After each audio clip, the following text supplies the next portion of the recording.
네, 예배 드리기 전에 다 같이 우리 먼저 묵도하고 시작하겠습니다. 자, 두 손 모으고 묵도합시다.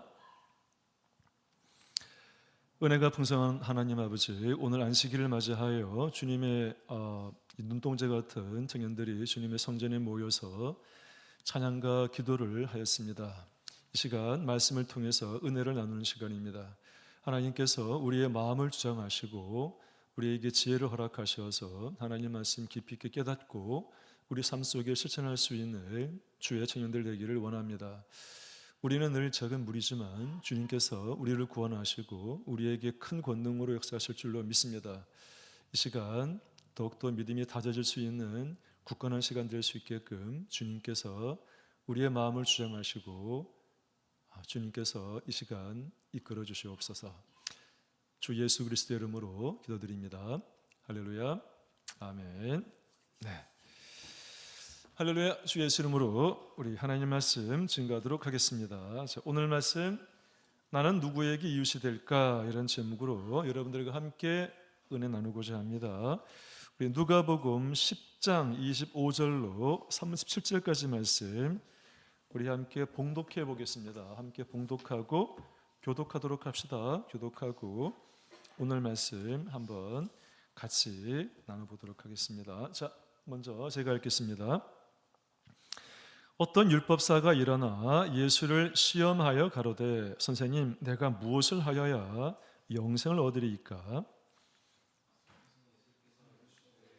율법에 무엇이라 기록되었으며 내가 어떻게 읽느냐? 대답하여 가로되 내 마음을 다하며 목숨을 다하며 힘을 다하며 뜻을 다하여 주 너의 하나님을 사랑하고 또한 내 이웃을 내 몸과 같이 사랑하라 하였나이다.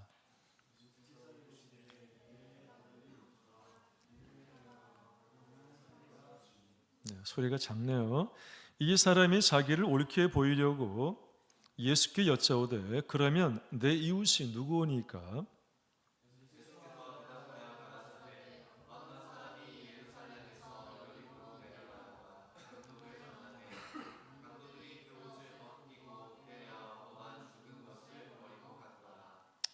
마침 한 제사장이 그 길로 내려가다가 그를 보고 피하여 지나가고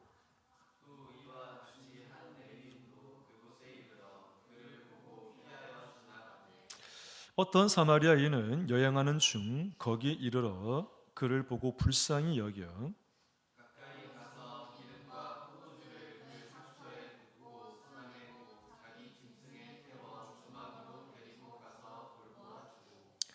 이튿날에 데나리온 둘을 내어 주막 여인에게 주며 가로되 이 사람을 돌보아 주라.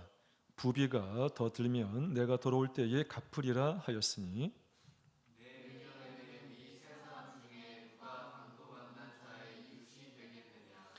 가로되 자비를 베푼 자이니이다. 예수께서 이르시되 가서 너도 이와 같이 하라 하시니라.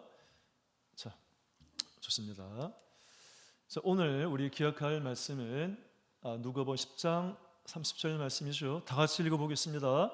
자, 가로되 시작. 가로되 자비를 베푼 자니이다. 예수께서 이르시되 가서 너도 이와 같이 하라 하시니라. 오늘 말씀의 중요한 핵심 용어는 자비를 베푼다라는 것입니다. 사랑을 베풀라는 것이지요. 두 번째는 이를 행하라라고 하는 것. 두 가지가 중요한 키워드가 되겠습니다. 자비를 베풀어야 되겠구나. 사랑을 베풀어야 되는구나. 두 번째는 그거를 알고 끝나는 것이 아니라 행동으로 실천할 수 있는 이 두 가지까지 가는 것이 가장 중요할 것 같습니다. 자, 다시 앞으로 가보겠습니다. 자, 생각 열기. 앞에 그림 한번 보세요. 자, 이 그림 인터넷에 있는 그림입니다. 가지고 왔습니다. 자, 어떤 남자가 벽을 깨고 나오는 그런 이제 그림이지요. 자, 질문은 간단합니다. 인간을 구속하고 인간을 얽매이게 하고 여러분을 구속하는 그 무엇으로부터 여러분이 해방되기 위해서 필요한 것은 뭔가 하면 그 구속과 그 얽매임으로부터 벗어나는 거지요. 이 그림에서는 이 구속과 얽매임을 벽이라고 하는 것으로 지금 그려주고 있는데 여러분을 자유롭게 하는 것을 막는 이 벽과 같은 것은 무엇이십니까? 라고 한번 질문 던져보고 싶습니다. 어떻습니까? 여러분 삶에 자유를 억압하고 구속하는 것, 여러분의 자유를 여러분이 뭔가를 하고자 하는 그것을 막는 것은 무엇이 있습니까? 생각해 보시길 바랍니다. 여러 가지가 있을 수 있겠죠. 자신감이 없는 것도 여러분의 하나의 장애가 될 수 있습니다. 어쩌면 학생부가 없는 것도 큰 벽일 수도 있는 것이지요. 우리 선미라고 그랬죠. 우리 지금 분당께서 왔잖아요. 학생부가 없다 그랬습니다. 그래서 수원교회 학생부가 있으니까 찾아봤는데 입장을 바꾸고 생각하면 수원교회는 그래도 적지만 그래도 학생부가 있구나. 대학부도 있고 이것도 참 감사한 일인 것 같아요. 어쩌면은 학생부도 없고 대학부도 없는 상황이라고 한다면 이것 자체가 신앙생활에 큰 어떤 벽일 수 있겠구나 이런 생각도 해볼 수 있겠죠. 저마다의 삶에서 우리의 나아갈 길을 막는 그 장애물, 벽과 같은 것은 아마 개개인마다 다를 수 있을 것 같아요. 어떤 사람은 뭐 개인의 욕망일 수도 있고 아니면 돈일 수도 있고 어쩌면 취업일 수도 있고 아니면 좋은 명문대학 가는 것도 하나의 장애일 수도 있을 것 같아요. 그 어떤 장애를 깨뜨리기 위해서 살아가는 사람들도 많으니까. 자, 근데 오늘 등장하는 이 누가복음 10장에 나와 있는 이 율법사에게도 이런 벽과 같은 장애물이 있었다는 것이지요. 자, 어떤 장애물이 있었을까요? 한번 이 율법사의 장애물은 무엇이었는지 한번 우리 오늘 얘기 한번 들어보고 마지막에 이 율법사의 장애는 이것이었구나 라고 하는 것을 알게 되기를 원합니다.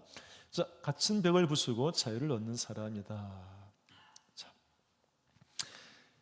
율법사가 예수님을 만난 거죠. 만나서 예수님께 질문을 하는데 그냥 질문한 것이 아니라 예수님을 시험하기 위해서 질문을 했다라고 되어 있습니다. 자, 25절로 29절까지 말씀 나와 있는데 25절과 27절 말씀만 인용을 했는데요. 25절 말씀 한번 다 같이 읽어보겠습니다. 자, 같이 읽읍시다. 시작. 어떤 율법사가 일어나 예수를 시험하여 가로되 선생님, 내가 무엇을 하여야 영생을 얻으리이까? 그렇죠.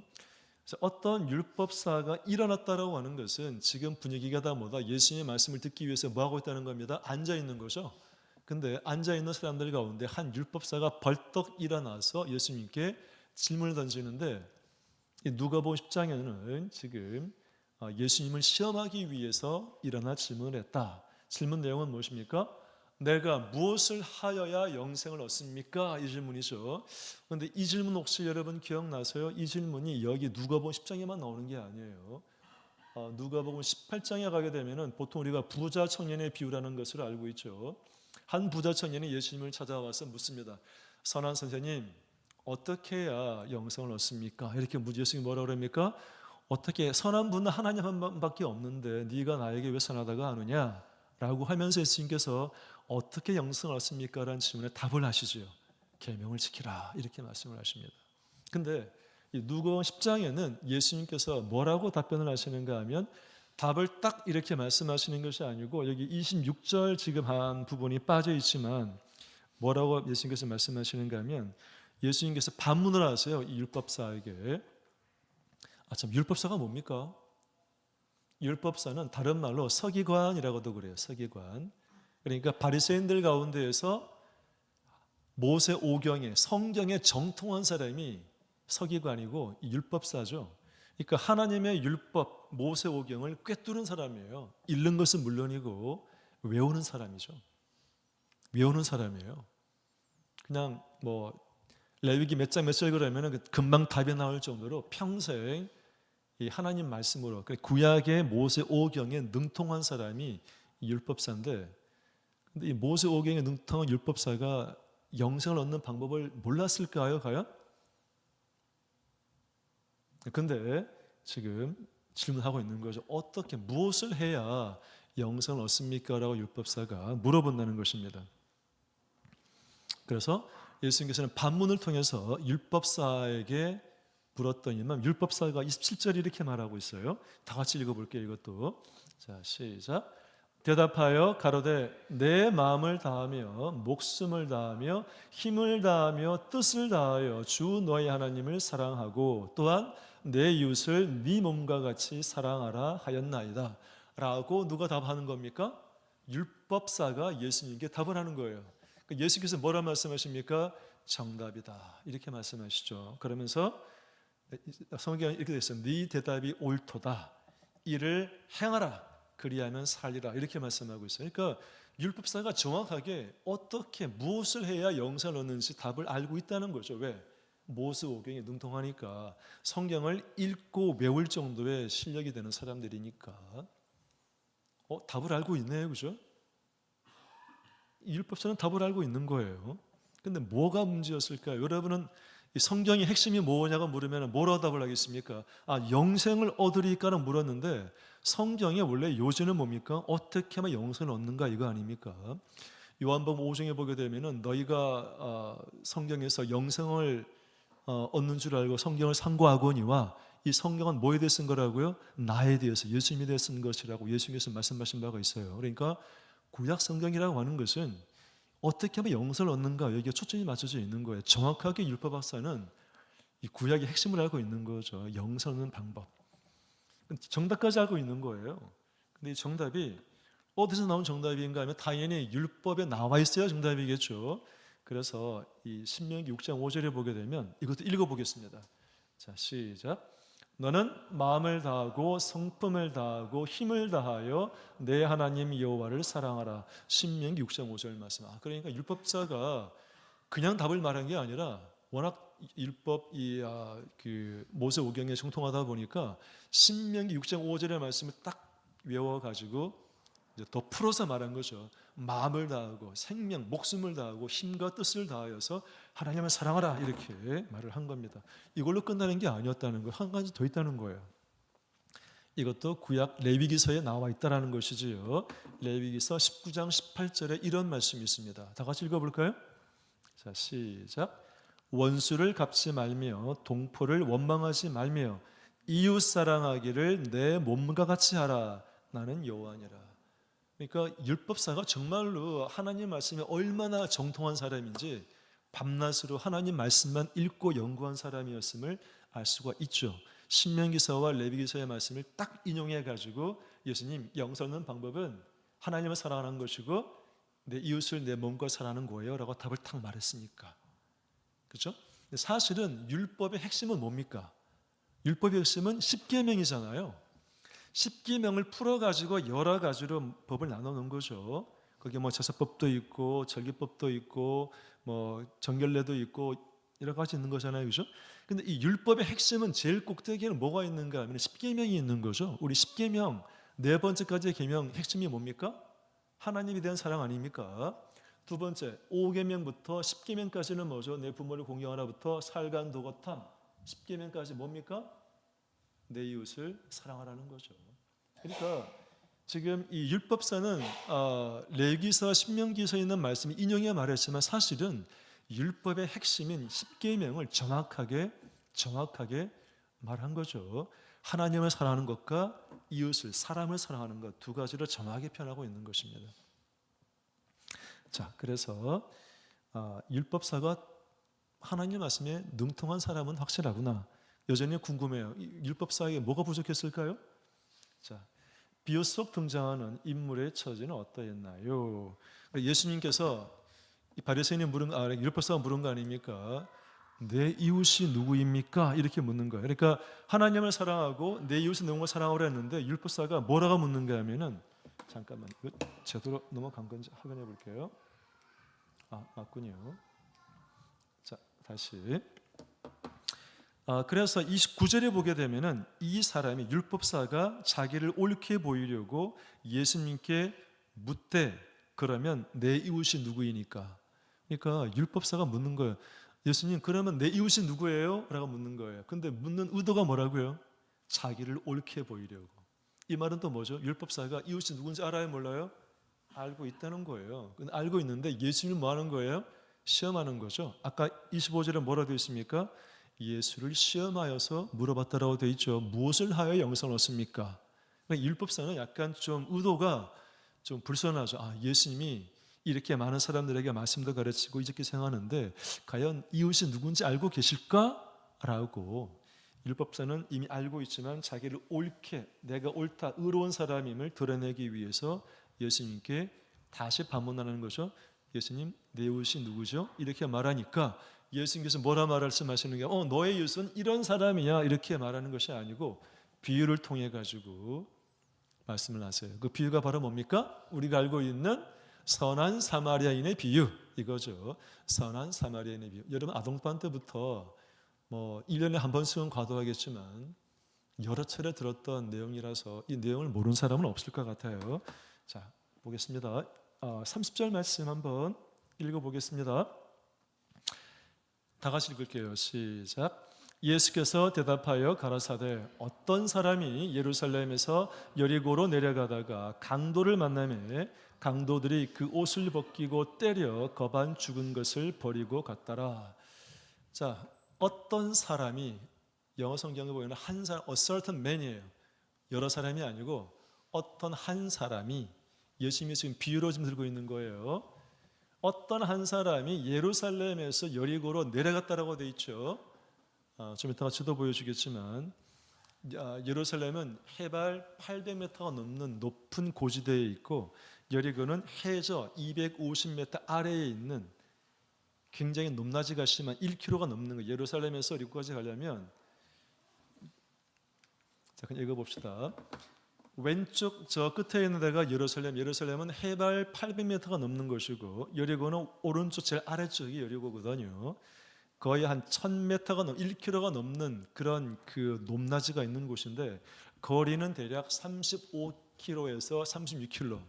굉장히 머네요. 어디서?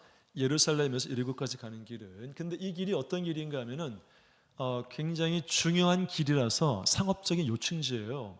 그러니까 많은 사람들이 오가는 곳인데 여기가 그러니까 지대가 높은 데서 낮은 데로 가는 길이기도 하지만 보면 알겠지만 뭐가 많습니까? 골짜기가 많아요. 그냥 쭉 내리막길이 아니고 내려갔다가 약간 올라갔다가 또 내려갔다가 올라갔다가 내려가는 곳이기 때문에 골짜기가 많은 곳이라서 예로부터 사실 강도가 많이 등장하는 곳이었답니다. 그럼 이상한 거죠. 강도가 많이 등장하는 곳임을 이 유대인이겠죠. 유대인이 알고 있었을 거라는 거죠. 근데 왜 한 사람의 유대인이 이 강도가 출현하는 이 예루살렘에서 여리고까지 그 길을 혼자 갔을까? 아마 굉장히 뭔가 급박한 일이 있었겠죠. 이렇게밖에 추측을 못할 것 같아요. 혼자서 갈 수 있는 길이 아니라는 거예요. 혼자서 갈 수 있는 길이 아니라는 거예요. 굉장히 험한 길이고 강도가 많은 곳이었기 때문에 뭔가 급한 일 때문에 유대인이 혼자 이렇게 예루살렘에서 여리고로 내려갔는데 강도를 만난 거죠. 자, 강도를 만났는데 강도가 어떻게 했다고요? 옷을 벗기고 때려서 거의 반 정도 죽은 것, 거의 반 죽여놓은 거죠. 그러니까 강도들이. 그리고 마지막에 뭐 했다고요? 버리고 갔습니다. 이제 이 선한 사마리아인의 비유는 우리가 여러 가지로 볼 수가 있는데 해석도 사실 여러 가지로 가능해요. 근데 오늘 말의 흐름은 쭉 이어지겠지만 잠깐 여기서만 생각해 보게 되면 강도를 만난 사람 누굽니까? 누가 강도를 만났을까요? 한 사람이 만난 거죠. 근데 이 강도를 만난 사람은 사실은 뭐다? 우리 인류가 다 강도 만난 사람이에요. 강도는 누굽니까? 그러면 영적으로 보자면은 글자 그대로 보지 말고 글자 그대로에 넘어 있는 영적인 걸 한번 생각해 보자면 강도는 누구고 강도 만난 사람은 누구인가? 강도는 마귀죠. 강도 만난 자는 우리 인류 인간입니다. 원래 에덴 동산에서 하나님과 함께 낙원에 살던 우리 인류가 누구 때문에? 마귀의 유혹 때문에 그 유혹에 결국은 빠져 넘어간 거죠. 그 마귀의 유혹, 그게 바로 강도짓이지요. 그 강도짓에 넘어간 인류가 죄를 범함으로써 하나님과 단절되고 또 하나님의 은혜를 받지 못하는 그런 죄인의 신세로 살게 된 거지 않습니까? 근데 이 강도와 같은 인류를 구원한 사람이 누구죠? 근데 그게 바로 예수님이라는 것이죠. 영적으로 보자면 이 선한 사마리아인의 비유를 이렇게까지 해석할 수 있다는 것이고 참고로만 기억해 주시기 바랍니다. 자, 그래서 강도 만난 자는 마귀에게 사로잡힌 사람이다라고 볼 수 있는 것이고, 이런 마귀에게 사로잡힌 우리 인생을 이 마귀의 이 압제로부터 구출해진 분이 누군가 하면 바로 예수님이라는 것이죠. 이사야 42장 3절에 보게 되면 이런 말씀이 있습니다. 다 같이 읽어보겠습니다. 자, 시작. 상한 갈대를 꺾지 아니하며 꺼져가는 등불을 끄지 아니하고 진리로 공의를 베풀 것이며. 그러니까 이사야 시대 때 장차 올 메시아는 어떤 분인가 하면은 상한 갈대를 꺾지 않는 거예요. 상한 갈대가 뭐냐? 복잡하지만 갈대가 뭡니까? 인간은 생각하는 갈대다 그러죠. 갈대는 연약하지만 갈대의 특이한 점은 뭔가 하면 갈대는 꺾이지 않아요. 갈대는 뿌리가 뽑히지 않아요. 다음은 뭡니까? 갈대는 흔들리면서 이 땅과 계속 접촉을 하면서 뭐 하죠? 상처를 입는 게 갈대라는 거죠. 그러니까 갈대는 보통 뭐를 상징하는가 하면은 연약한 인생. 인간은 뭐다? 갈대처럼 뭐다고요? 연약하다는 거죠. 상한 갈대를 꺾지 않으세요. 누가? 우리 예수님께서는, 메시아로 오실 예수님께서는. 그리고 등불이 꺼져가는 것을 내버려 두지 않는 분이 누구다? 바로 예수님이라는 것이죠. 강도 만난 인류에게, 불쌍한 인류를 방치하지 않으시고 이 강도 만난 인류에게 치료해 주고 싸매 주는 분이 누군가 하면 바로 그게 예수님입니다. 지금까지는 뭐를 한 겁니까? 이 사마리아인의 비유를 영적으로 좀 해석을 해본 거예요. 참고로. 이걸 꼭 정답이라 볼 수는 없지만 이렇게도 해석이 가능하다라고 하는 거 참고하시면 되겠습니다. 자, 강도 만난 사람을 마주한 세 종류의 사람은 누구인가요? 첫 번째, 누가 이 강도 만난 사람을 만났죠? 첫 번째 누구죠? 제사장. 두 번째 누구죠? 레위인. 세 번째 누구죠? 사마리아인이죠. 뭐 다 알고 있는 것이지만 기억하는 게 좋을 것 같아요. 첫 번째는 제사장이 만났고, 두 번째는 레위인이 만났고, 세 번째는 사마리아인이 만났다. 성경 말씀 읽어보겠습니다. 누가복음 10장 31절, 33절, 35절까지 말씀. 중간에 빠진 게 없군요. 다 같이 읽어보겠습니다. 점점점 거는 생략한 거예요. 그냥 이거 읽어보겠습니다. 자, 다 같이 시작.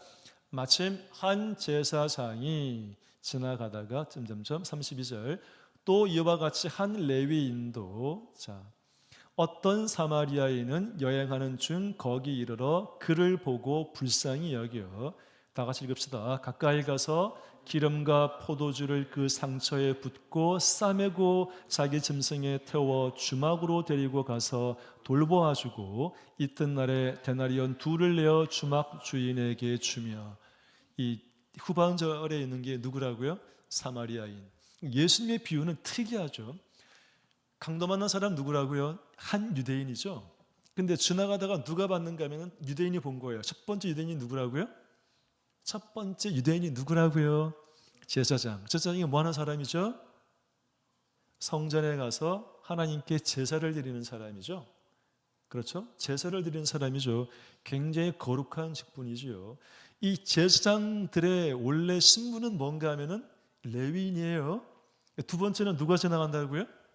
레위인이 지나가는 거예요. 레위인은 뭐 하는 사람이죠? 성전, 성막에서 제사장들이 제사 드리는 것을 뭐 하는 사람? 보조해주고 도와주는 사람. 성막 성전에서 하나님에게 봉사하는 사람들이 누구라고요? 레위인이에요. 근데 이 레위인이나 제사장이나 뭐를 했다고요? 강도 만난 이 사람을 보고, 여기 지금 빠져 있지만 성경에 뭐라고 되어 있습니까? 그를 보고 피하여 지나가고. 강도 만난 사람을 보고 뭐 했다고요? 보기는 봤는데 강도 만난 사람 보고 다가가는 것이 아니라 뭐라고요? 피해서 지나갔다고 되어 있어요. 여러분 이렇게 하면 돼야 한대요. 오늘날 뭐가 있는가 하면은 선한 사마리아인의 법이라고 하는 게 있어요. 우리나라, 미국 있습니다. 선한 사마리아인의 법이라고 하는 게 있어요. 아는 사람 알겠지만 기억하시기 바랍니다. 뭐라고요? 선한 사마리아인의 법. 선한 사마리아인 법, 이렇게 다 말하죠. 이게 뭐죠? 응급 상황에 처한 사람을 보면은 반드시 뭐라고요? 도와주어라. 이게 선한 사마리안 법이에요. 도와주지 않으면 뭐래? 법적인 뭐다? 처벌을 받는다는 것이고, 두 번째, 이렇게 응급 상황에 놓인 사람을 도와주다가 그 사람이 어떤 위급한 상황에 처하게 되면은 안 좋은 상황에 처할 수도 있죠. 만약에 심장 멈춘 사람이 있는데 그 사람이 이렇게 CPR인가 CRP인가 해가지고 이렇게 막 심장 하잖아. 이렇게 하다 갈비뼈가 부러졌어. 그러면은 이 사람의 목숨을 구하기 위해서 열심히 도와준 사람이 법적으로 처벌을 받을 거야 안 받을까요? 법적으로 처벌을 받지 않는다. 이게 선한 사마리아인 법이에요. 그러니까 위급한 상황의 사람을 반드시 도와주어야 될 의무도 있고 도와주다가 잘못되면은 그 잘못에 대해서 책임을 면하는 것이 바로 이 법이라는 거죠. 자, 그런데 이 제사장과 레위인은 뭐 했다는 거예요? 그냥 모른 척하고 지나갔다는 거죠. 이러면 안 된다는 거예요. 근데 세 번째 누가 지나갔는가 하면은 그냥 남 모르는 유대인이 지나갔다라고 예수님께서 비유를 했으면 이게 굉장히 부드러운데 누가 나오는가 하면은 사마리아인이 나온다는 거예요. 예수님의 비유는 심오해요, 사실은. 지금 내가 뭐라고 그랬죠? 비유를 들었는데 세 번째 인물은 그냥 한 유대인일 수도 있는데 예수님께서는 구태여 누구를 지금 예를 들은 거예요? 사마리아인을 등장시킨 거예요. 사마리아인이 누굽니까? 요한복음 4장 9절 말씀 한번 다 같이 읽어볼게요. 다 같이 읽어보겠습니다. 지금 질문이 뭐였죠? 사마리아인이 누구냐 이 말이에요. 자, 시작. 사마리아 여자가 가로되 당신은 유대인으로서 어찌하여 사마리아 여자 나에게 물을 달라 하나이까 하니 이는 유대인이 사마리아인과 상종치 아니함이라라. 요한복음 4장 9절 말씀. 이거 사마리아 여인과 예수님이 만난 그 일화인데 이 여인이 뭐라고 그럽니까? 유대인은 사마리아인과 뭐를 하지 않아요? 상종하지 않는다는 거예요. 만나지 않는다는 거예요. 바라보지 않는다는 거죠. 이 누가복음 우리가 10장 보고 있지만 누가복음 9장에 보게 되면 뭐가 나오는가 하면은 예수님이 이 사마리아를 통과하게 되는데 사마리아 사람들이 예수님을 영접하지 않는 말이 나와요. 왜 그런가 하면은 사마리아인도 유대인 사람을 피하고 유대인은 사마리아인을 마치 인간으로 보지 않는 거죠. 그 역사가 있어요. 잠깐만 얘기해 볼게요. 그러면 잠깐만 얘기해 볼게요. BC 722년에 아시리아가 북이스라엘을 침공해 가지고 이 북이스라엘을 완전히 멸망을 시키죠. 멸망을 시키고 난 다음에 이스라엘 사람들을 그냥 정복한 것이 아니라 이 북이스라엘에 있는 사람들을 반 정도를 잡아 가지고 아수르 지역으로 데려가서 그냥 이 이방인과 함께 살도록 방치하고 그다음에 기존에 반 정도 남아 있는 이 그러니까 이 북이스라엘에 있는 사람들을 아수르 사람들 반 정도, 이민족 반 정도를 데리고 왔다가 함께 살도록 시켜버려요. 그러면 이 이 북이스라엘 사람들이 뭐가 되겠습니까? 혼혈이 되는 거겠죠. 이민족과 섞이게 되는 거겠죠. 섞이게 됨으로써 남유다 사람들이 볼 때에는 이 북이스라엘 사람들은 순수한 유대인이 아닌 것으로, 즉 사람 취급하지 않는 그런 역사가 만들어지게 된 거예요. 그래서 그 이후로는 유대인과 사마리아인은 서로 상종하지 않고 서로 바라보지 않는 인간 취급하지 않는 그런 관계가 되어버린 거예요. 자, 그런데 예수님께서는 이렇게 이 지금 선한 사마리아인 비유에 세 번째로 사마리아인을 등장시켰다라고 하는 것이 굉장히 특이한 사실임을 기억할 필요가 있어요. 인종이 중요할까요? 유대인 출신이냐 사마리아인 출신인가 중요한 걸까요? 이 일화를 통해서 이웃은 누가 참된 이웃이 되겠습니까? 레위인이겠습니까? 제사장이겠습니까? 사마리아인이겠습니까? 비록 상종하지 않는 사람이긴 하지만 이 사마리아인이 진정 뭐다? 우리의 이웃이 되는 것이지요. 그렇죠? 성별을 불구하고 인종을 불문하고 국적을 불문하고 어떤 사람이 우리 이웃이 됩니까? 어려운 처지에 놓인 사람을 긍휼히 여기고 불쌍히 여겨주는 사람. 말로만 불쌍히 여겨주는 것이 아니고 실제로 아까 뭐라 되십니까? 기름과 포도주를 상처에 입고 기름은 뭡니까? 방부제 역할을 하는 거예요. 상하지 않도록 해주는 것. 포도주는 어떤 역할? 포도주는 상처를 이렇게 치료해주는 역할을 하고 있는 거죠. 기름과 포도주를 붓고 싸매어주고 짐승에 태웠다. 짐승은 원래 왜 데리고 가는 겁니까? 이 사람이 자기 타려고 데려가는 짐승을 자기가 내리고 이 강도 맞는 사람을 태워가지고 이 지금 여기는 주막이라고 되어 있지만 여인수까지 여관까지 데려간 거죠. 데려가서 또 뭐합니까? 돌봐주는 거예요. 계속 누구를 강도 만난 사람을 지극정성인 사람이죠. 그죠? 심지어는 이튿날 떠나면서도 뭡니까? 2 데나리온 돈을 주면서 이 사람을 이 강도 만난 자를 돌봐주시오.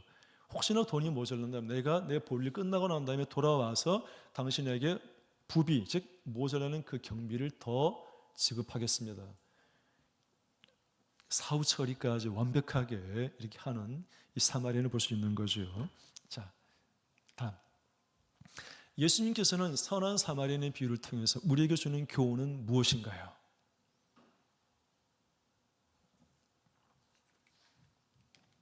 자, 두 구절 읽어보겠습니다. 첫 번째, 누가복음 10장 28절 다 같이 읽겠습니다. 시작. 예수께서 이르시되 내 대답이 옳도다. 이를 행하라. 그러면 살리라 하시니. 자, 37절 말씀 읽어보겠습니다. 가로되 자비를 베푼 자니이다. 예수께서 이르시되 가서 너도 이와 같이 하라 하시니라. 뭐가 포인트라고요? 중요한 건 하라, 행하라, 이게 포인트죠. 예수님께서 질문 내용이 뭐였습니까? 이 비유를 통해서 이 율법사에게 묻는 거죠. 내 의견에는 이 세 사람 중에 누가 강도 만난 자의 이웃이 되겠느냐라고 예수님이 물어봐요. 그러니까 이 율법사가 답을 합니다. 사마리아인이요, 이렇게 말한 것이 아니라 뭐라고 버렸습니까? 자비를 베푼 자입니다. 이 율법사는 사마리아인을 입에 담질 않죠. 답을 알고 있음에도 불구하고 사마리아인이 이렇게 답을 해야 되는데 그렇게 말하지 않고 율법사는 뭐라 말했다고요? 자비를 베푼 자. 사마리아인의 행동이 뭡니까? 자비를 베푼 거죠. 자비를 베풀고 긍휼을 베풀고 인자를 베푼 거죠. 그럼 자비를 베풀고 인자를 베풀고 긍휼을 베푸는 사람, 그분이 하나님이죠. 사실은 하나님의 성품이죠. 이 하나님의 성품을 닮은 것, 그리고 그 자비와 인자와 불쌍히 여기는 마음을 갖고 실제로 뭐하는 사람? 실천하는 사람, 이 사람이 되라라고 예수님께서는 말하고 있는 겁니다. 이를 행하라. 그럼 뭐라고요? 살리라. 중요한 내용은 뭐다? 행하는 것, 실천하는 것이에요. 여러분 살면서 학교나 가정이나 교회에서 여러분은 참된 이웃이 되고 있습니까? 참된 이웃이 뭐라고요? 인자를 베푸는 사람, 자비를 베푸는 사람, 긍휼히 여겨주는 사람. 그게 마음으로만 국한되는 것이 아니고 마음으로 먼저 긍휼을 베풀고 실천할 수 있는 사람, 이런 사람이 영생을 얻는 사람이다라고 볼 수 있는 거예요. 사실 이제 우리가 교리적으로 생각한다면 더 정확한 답은 이런 거죠. 세례 성령 받아서 거듭난 사람이 이렇게 자비를 베풀고 긍휼한 마음을 가지고 실천을 베풀면 하늘나라에서 상급으로 쌓이게 되는 것이지요. 그렇지만 거듭나지 않은 사람이 아무리 선행을 베풀어도 이것은 하늘나라의 상급으로 쌓이지 않는다라고는 기억하시고, 이미 물과 성령으로 거듭난 여러분들은 앞으로 인생에 뭐가 남아 있습니까? 선을 베풀 일이 남아 있다는 거예요. 선을 베풀어야 돼요. 왜냐하면 선을 베푸는 것은 우리 인간의 도리이기 때문에. 에베소 2장 10절 말씀 읽어보겠습니다. 자, 읽어볼게요. 자, 시작. 우리는 그의 만드신 바라 그리스도 예수 안에서 선한 일을 위하여 지으심을 받은 자니. 우리 인생의 창조의 목적은 두 가지예요. 첫 번째는 하나님의 이름, 하나님께 영광을 돌리기 위해 우리는 만들어진 것이고, 두 번째는 뭐라고요? 에베소서 10절에 선한 일을 위해서, 그리스도 안에서 선한 일을 위해서 우리가 창조된 것이라고 하는 걸 기억하시고, 우리 모든 우리 창조교회 청년부들은 이 선한 사마리아인과 같은 마음, 인자한 마음, 자비를 베푸는 마음, 긍휼을 베푸는 마음을 갖고 그걸 뭐다? 행동으로 실천할 수 있는 그런 사람들이 되길 바랍니다. 자, 오늘 이 율법사의 장애, 물, 이 율법사의 벽은 무엇이었을까요? 뭐였을까요? 답을 하시면 예배 끝납니다. 이 율법사의 장애물은 무엇이었습니까? 이 율법사의 벽은 뭐였습니까? 이름을 지목해야 답을 말하면, 편하게 답을 말하면 좋을 것 같습니다. 우리 올천 봤잖아요. 생강 열기 위해서 벽을 뚫고 지나는 그 사람 봤죠? 이 율법사의 이 벽과 같은 것, 율법사를 가로막고 있는, 영생을 얻지 못하도록 가로막고 있는 것이 무엇이었습니까? 무엇이었죠? 답을 말하자면 설교 다시 해야 됩니다. 답을 말해야 설교 끝나는 거예요. 이 율법사를 가로막는 장애물, 벽은 무엇이었습니까? 우리 아린 자매,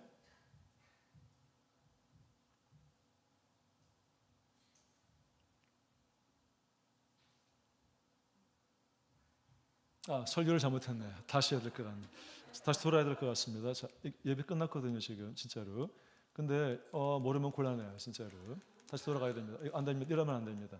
오늘 말씀은 너무 사실은 쉬워가지고 이거 너무 쉬워서 빨리 끝나면 어떡하지 고민을 했는데 지금 의외로 시간이 길어지고 있어요. 자, 이 벽을 부수고 죄를 얻은 사람, 이 율법사의 벽은 무엇이었습니까? 율법사는 모세오경에 나와 영생 얻는 방법을 알았어요, 몰랐어요? 알았죠. 그러니까 답을 말했죠, 그죠? 답이 뭐였습니까? 마음을 다하고 목숨을 다하고 뜻을 다하고 힘을 다하여 하나님을 사랑하라. 두 번째는 내 이웃을 내 몸과 사랑하라. 이렇게 말을 했으니까 예수님께서 뭐라고 그랬어요? 맞아. 그렇게 뭐라고요? 행하라 이렇게 말씀하셨잖아요. 그러니까 율법사는 분명히 답을 알고 있었어요. 근데 율법사의 장애물, 벽이 있잖아요. 어떤 벽이 있었습니까? 행하지 않은 거죠. 알기는 아는데 행하지 않은 거예요. 행하라는 거예요. 알겠죠? 예배 끝났습니다. 우리 다 같이. 답이 나와서 예배 끝난 거지 이렇게 답이 나와줘야 돼요. 근데 간단하지만 정말 중요해요. 우리가 믿음 중요하죠. 믿음 다음 중요한 거는 예수님을 아는 게 중요해요. 예수를 믿고 예수를 아는 게 중요하고 세 번째는 예수를 믿고 알고 행동으로 옮기는 게 중요한 거예요.